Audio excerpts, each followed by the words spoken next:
Hi, this is Jenna. And this is Heather. And this is Conspiracies Unlocked. We are continuing our book review on the book 1984 by George Orwell. Today is, we're doing chapter 3, part 1, which is pages 225 to 239 for those that have the same edition of the book as we do. Just for a recap on where we left Winston. We pretty much, as the audience, got the biggest plot twist of all time, or at least so far in this book. Mr. Charrington, the shop owner, was part of the thought police the entire freaking time. He was collecting intel until they got the handbook, and then he called in, like, the main big thought police, all the thought police, to come in. It's like the SWAT team of thought police. They come in busting through the windows, busting through the doors, and they got Winston and Julia, and they beat the fuck out of Julia. And then Winston and Julia kind of like with their eyes said goodbye. I don't think they ever got to say goodbye, but they knew that they would never see each other again. And the last Winston saw of Julia, she was being hauled away, head slung back because she was pretty much... Well, she was definitely beat unconscious, but possibly beat to death. Yeah, didn't they pretty much, like, drag her out? They did. While they were dragging her out, her head was, like, upside down. Yes. So, now moving on to Chapter 3, Part 1.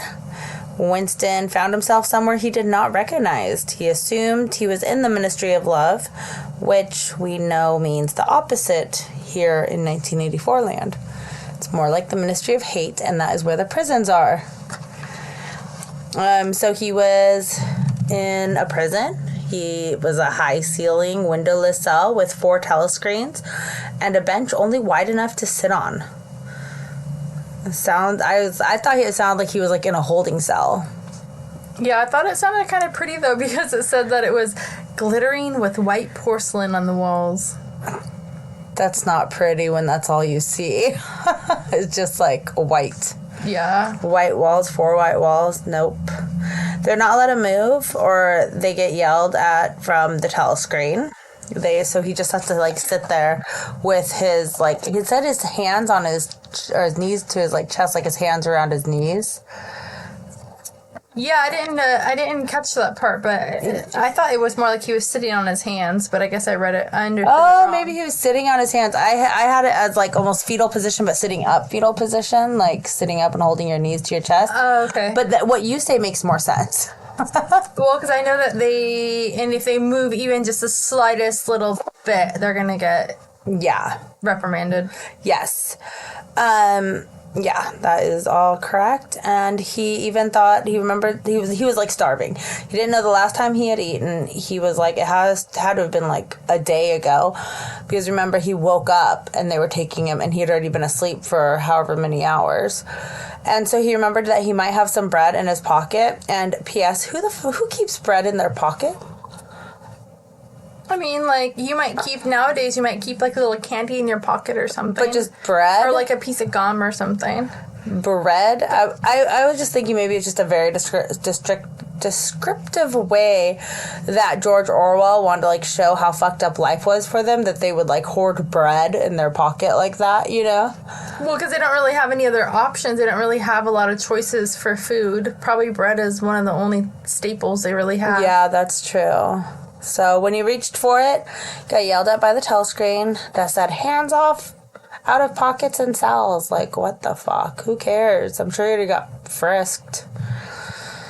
So, and then he said that he was taken to a more dirtier place before that he was taken from the dirtier place to this new place, and before he was in a really crowded place with like 10 to 15 people, so maybe this wasn't a holding cell.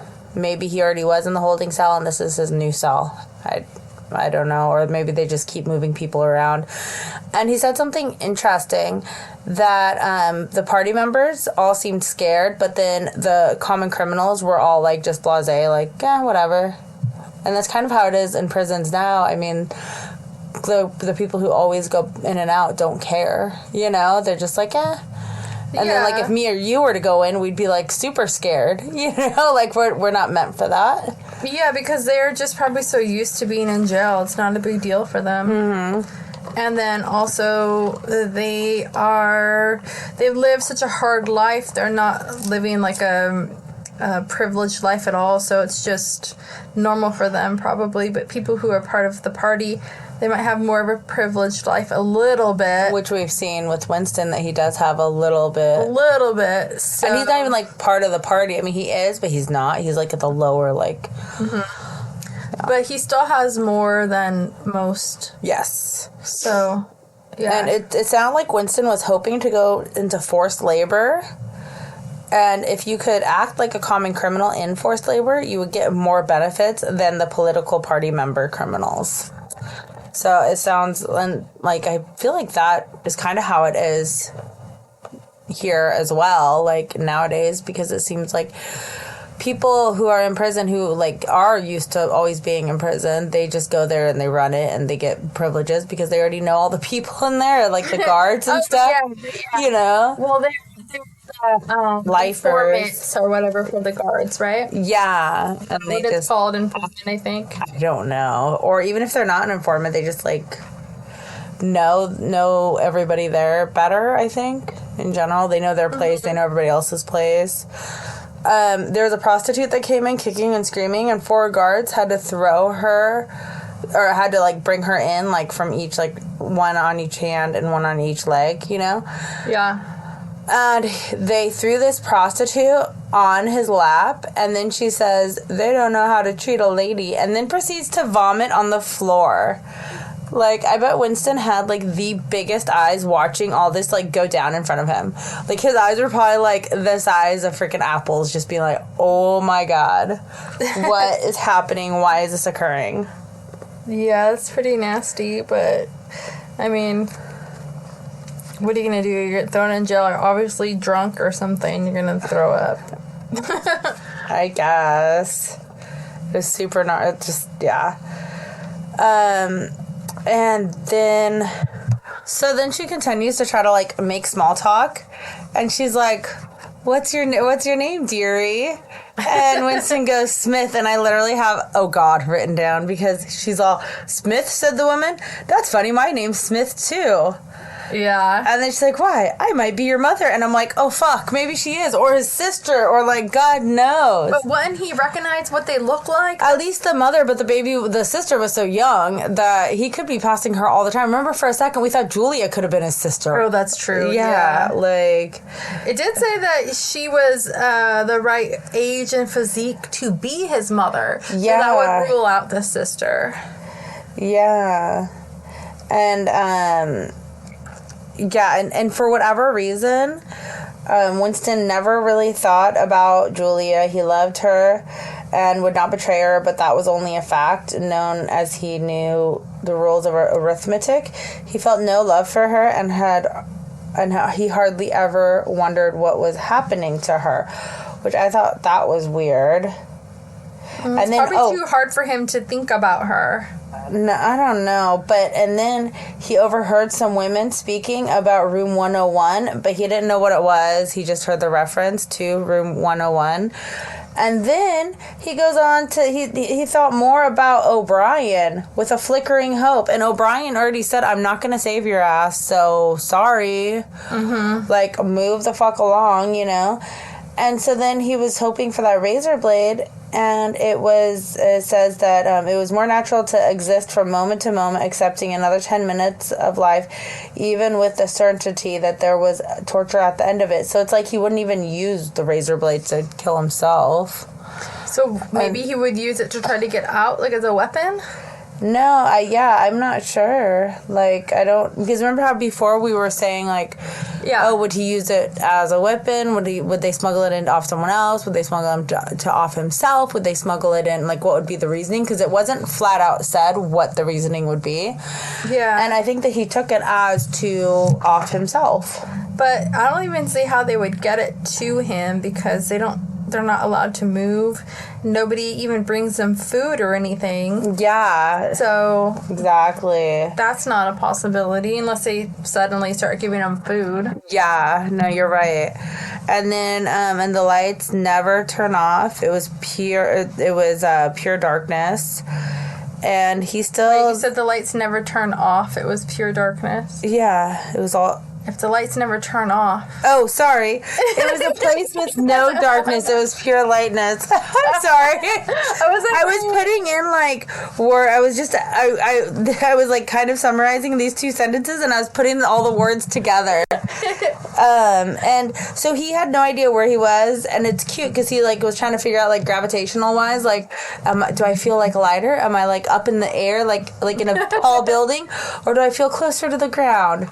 Am I like 10 feet below the surface in like a tunnel or a cave or something? I thought that was funny because I don't know, I wouldn't have thought of that, but after you've been in like that for so long, you don't know if it's daylight, if it's nighttime, if it's anything. You probably would start doing things like that. Well, especially he hasn't eaten or drank anything.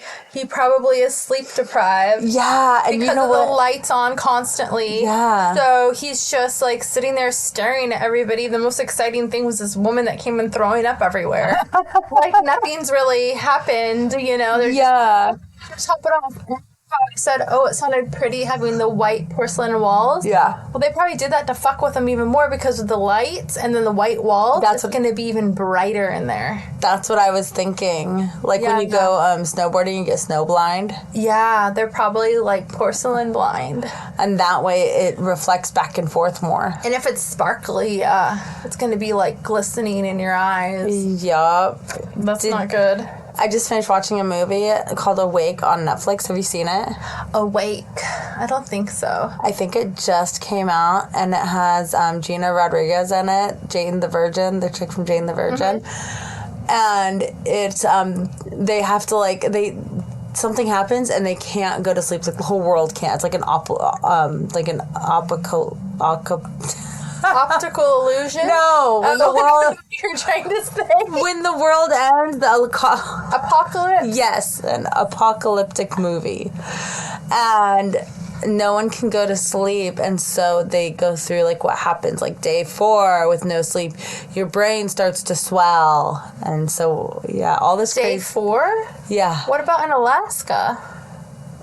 They can still sleep. It's just light outside.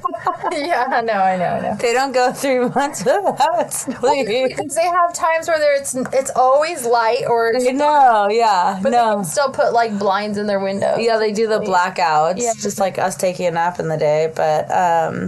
That's true. Yeah. I just thought of Alaska. Well, because that's the only place I can think of that's like that. I'm sure there's other places. Yeah, for sure. And so there was back to the book. There was a sound of marching boots there outside. You go. The steel door opened with a clang, and a young officer, a trim black oh my goodness! I'm telling you, uniformed. What am I even trying to say?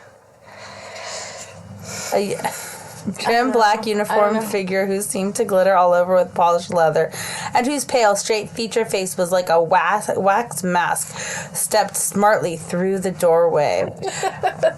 I don't know. I like the way that George Orwell writes sometimes. It's so descriptive and gets really into it. So he motioned to the guards outside to bring in the prisoner they were leading. The poet Ampleforth shambled into the cell, the door clanged shut again. So now he has another friend, Ampleforth, which I don't remember hearing that name before. I don't either, but he worked in the records department with him. That's what I'm thinking. And whether it was with him or he just knew of him, so maybe he never actually knew him. But he was in charge of rewriting all the poetry. Yeah. And the reason why he got in trouble, which is so interesting, is that he had said, "Oh, Smith, you too?" And then Winston's like, "Well, what are you in for?" And he says, "I'll tell you the truth. There's only one offense, is there not?" And then Winston's like, "Have you done it?" And he said, "Apparently." And he literally says, if they say I did it, I must have done it. That was Ampleforth that said that, right? Well, yeah, because the thing is they are going to force you into confession with torture anyway, so there's no point in even trying to say you're innocent because they're going to get it out of you eventually. Oh, and you know what so, it just, people just go with it. They're like, well, yeah, why else would they arrest me as if they're not going to arrest an innocent person, you know? They just go with it. So, apparently Ampleforth allowed the word God to remain at the end of a line. And he was like, I couldn't help it. There's only 12, the last, he needed to change the poem to remove God or remove whatever it was supposed to mean. And he said, I was trying to rhyme a word with rod, and there's only 12 words that we have left that rhyme with rod. I had to leave it in. There was no other rhyme. And it just like, how frustrating is that? You're just trying to do your job, and then you get in trouble for not changing it correctly, and now he's pretty much sentenced to death. But God is a forbidden word. Yeah, that's another weird thing. And so then Winston's like, do you know what time it is? And then Ampleforth is like, I have no idea. Like, I'm just the same as you. Yeah, there's no time there. No, and then all of a sudden, and what's interesting is that the telescreen hasn't yelled at them at all, and then all of a sudden, the telescreen yells at them to be silent, but they got through, like, a good, 5-10 minute conversation, and I'm wondering if it's because the telescreen is trying to get information. I feel like everyone's trying to get information. They were on break or something. Right. Whoever was supposed to be monitoring that screen was, stepped away for a minute. Yeah. So then, all of a sudden, someone comes in and takes Ampleforth to room 101. And then, all of a sudden, Parsons walks in the cell. Remember Parsons, the neighbor? Yeah. So then now he's like, you're here too? Like, what the fuck? Why is everybody coming through here? They have everyone. And apparently when Parsons is in for a thought crime. And I'm like, dude, I bet that his kids did it. His kids, his little bratty fucking snot-nosed 7 and 9-year-old kids who are part of the young, achieving thought police people. Because remember, Parsons... Well, they're part of the spies. Yeah, the spies. That's it. Junior League spies. And remember, Parsons was a really good stand-up guy or whatever. He was all part of it. And he's the one that says, you don't think the party would arrest an innocent man, do you? And I'm like... Yeah, I do think that they would, why wouldn't they? Mm-hmm. And then we find out that Parsons did a thought crime in his sleep by mumbling down with Big Brother in his sleep. So this isn't even a real thought crime. It's like a sleep crime. Yeah. You know, it's like talking in your sleep crime. And then Winston's like, well, who denounced you? And he says, it was my little daughter. Fucking tool. I already knew that. Yeah. She listened at the keyhole, heard what I was saying, and nipped off to the patrols the very next day. Pretty smart for a nipper of 7, eh? I don't bear her any grudge for it. In fact, I'm proud of her. It shows I brought her up in the right spirit anyway. What the fuck? Well, he's that's all how brainwashed. Yeah. It's just so insane. That's how brainwashed they are. How is that even possible? I'm irritated with Parsons. I kind of had a feeling that those kids would someday turn him in. We talked about it. Yeah. I would never want kids in this, timeline, ever. It would be horrible. They would just keep turning you in. Why would you even want to have junior spies in your house? You wouldn't. No, and then also you can't really, enjoy your children because you're just constantly going to think that they're against you. Yeah, it's like having snitches in your house 24/7. They'd have to get stitches. So then Parsons goes to use the bathroom, and out of courtesy, because they're in jail, so the toilet is in the same room. There's not a separate room. Yeah. You know, they just see each other peeing. As a courtesy, Winston covers his face, and then the telescreen yells at them, no faces covered in the cells. What the fuck? Yeah. And then all of a sudden, Parsons was removed. and then more prisoners came in and went out mysteriously, one at a time. And one woman was sent to room 101, and she seemed to shrivel and turn a different color when she heard the words. So whatever room 101 is, it's like bad juju shit. It's like there must be doing like some experimental shit. I think 101 is a torture room where they get you to confess everything. That has to be it. And if you won't confess, they're just going to keep torturing you and then throw you back in the cell, and then take other people, and then that's why probably people who don't come back, they probably just give up everything right away, and then that's it. They get their confessions. They don't have to go back. They probably just get rid of them, meaning kill them. Yeah, I don't know. So you think they just like kill them right away? Like just they get the confessions and then they're done? I think that they probably they're in the holding cell or whatever. They take them to 101. Do whatever they do there. If they do not confess to whatever they want them to confess to, they take them back, and then they keep rotating, people. That's why some people are there for weeks, because they haven't been broken yet. Wow. And then when they finally break you, I don't think you go back to the area that we'll say like holding cell where Winston is and the others. I think that they either take you to another place where it's like, okay, now you've confessed, now you're in the next phase. Maybe they don't kill you right then and there, but it's like another area before they publicly hang you or whatever they're gonna do. Yeah, maybe. Yeah. Like it's like a process. And if you don't confess, then they have to keep putting you back with the other people, the other inmates, and they're already not feeding you, so you're already starving. Yeah. And then on top of already starving, you can't communicate with anyone. You just have to sit there motionless. And it's probably pretty hard for them to sit still, because you got to think that if they are not eating and they're sleep deprived, they're probably in a lot of pain. Like your muscles would start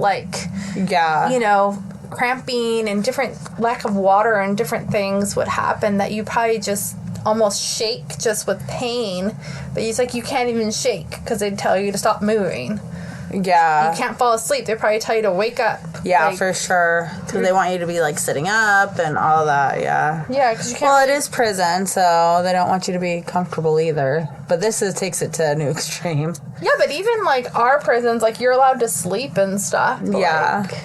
So a man came in and he was dying of starvation, and Winston remembered the piece of bread that might be in his pocket, tried to give him the piece of bread, and instead the telescreen yelled at the starving man and said, let the piece of bread fall on the floor.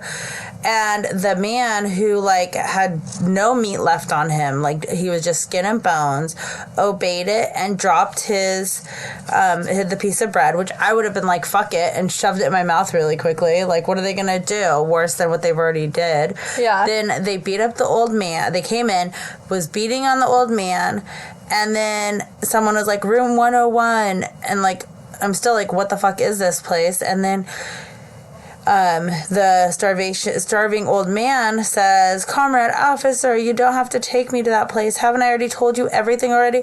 What else do you want? Is it you want to know? There's nothing I wouldn't confess. Nothing. Just tell me what it is and I'll confess it straight off. Write it down and I'll sign it. Anything not room 101. And the officer's no, you're going. And then he said, do anything to me. You've been starving me for weeks. Finish it off and let me die. Shoot me, hang me, sentence me to 25 years. Is there somebody else you want me to give away? Just say who it is and I'll tell you anything you want. I don't care who it is or what you do to them. I've got a wife and 3 children. The biggest of them isn't 6 years old. You can take the whole lot of them and cut their throats in front of my eyes, and I'll stand by and watch it, but not room 101. Okay. Yeah. So I thought at first when I was reading the sentence that he was saying, I've got a wife and kids. I've got a wife to take care of, kids to take care of. Not, I've got a wife and kids to give you to kill and murder in front of me. Room 101 is so bad that he would rather see his wife and kids with their throat slit in front of him then go back to room 101. And that kind of debunks my theory that once you go to room 101 and then you confess everything, they move you to the next phase. He's already confessed stuff. Yeah, so it's it doesn't... worse than that. It's so crazy. You can confess everything they want you to confess, and they're still going to take you to room 101. Yeah, so he goes to room 101. He begs and begs and begs. And then, and I have a question. Like, Winston is always alone. He never really moves. He doesn't move. This is only the second room he's been in. And he never moves. He's been there for at least 4 days, it sounds like. Yeah. 3-4 days. Never moves. Everyone else is coming and going. Why doesn't he move? They haven't taken him there yet. Yeah. Maybe they're waiting to, like, break him down because they know that he's going to be, like... He's going to be strong-willed, so maybe they're trying to get him as weak as possible. Maybe that's what they do, is they starve you a bunch first, so when they take you to room 101, you can't fight back whatever they do to you because you're so weak. Yeah. That might be, maybe he's not starved enough yet. So he's not weak enough. Right? Yeah, no, I think that's exactly what it is. And I think that some people, they can tell, like, oh, it doesn't matter, they'll confess everything, like, really quick, and we don't need to, like, starve them as much. But they probably think that maybe Winston won't confess as easily. They won't be able to break him as easy. So then, who walks in the fucking door? O'Brien. O'Brien comes in, and Winston says, oh my God, they got you too? And he goes, oh, they got me a long time ago. And then Winston stood there a little dumbfounded, probably, because all of a sudden O'Brien says, you knew this, Winston. Don't deceive yourself. You did know it. You have always known it. And that is when we find out that O'Brien is freaking bad, and he is on the thought police side. And so everything that he has been doing has been, like, to get information and to turn Winston in, and that's how he knew about Mr. Charrington. Maybe Mr. Charrington isn't bad. Maybe they threatened Mr. Charrington and was like, if you don't turn him in, then we're going to take you.